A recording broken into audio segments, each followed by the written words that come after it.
ஏ மற்றும் பியின் வயதுகளின் விகிதம் 3:1. 15 ஆண்டுகளுக்கு பிறகு அவர்களின் வயதுகளின் விகிதம் 2:1 எனில் அவர்களின் தற்போதைய வயது என்ன கேட்கிறாங்க. ஏ மற்றும் பியோட வயதோட ரேஷியோ பார்த்தோம்னா 3:1.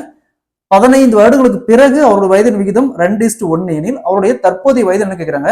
ஸோ இந்த மாடல்ல சம் கேட்டாங்களா. ஃபர்ஸ்ட் இது ரெண்டுக்கான டிஃபரன்ஸ் பாருங்க. இங்க 1 இங்க 0. ஸோ டிஃபரன்ஸ் காமனா வரலைன்னா நெக்ஸ்ட் இது ரெண்டுக்கான டிஃபரன்ஸ் பாருங்க. இங்க 2 இங்க 1. ஸோ இந்த டிஃபரன்ஸ் இங்கேயும் இந்த டிஃபரன்ஸ் இங்கேயும் மல்டிப்ளை பண்ணோம். அப்ப இங்க 1 × 3 3, 1 × 1 1. அதே மாதிரி இங்க 2 × 2 4, 1 × 2 2. ஸோ இப்போ டிஃபரன்ஸ் பாருங்க. இங்க 1 இங்கேயும் 1 டிஃபரன்ஸ் காமனா வருது.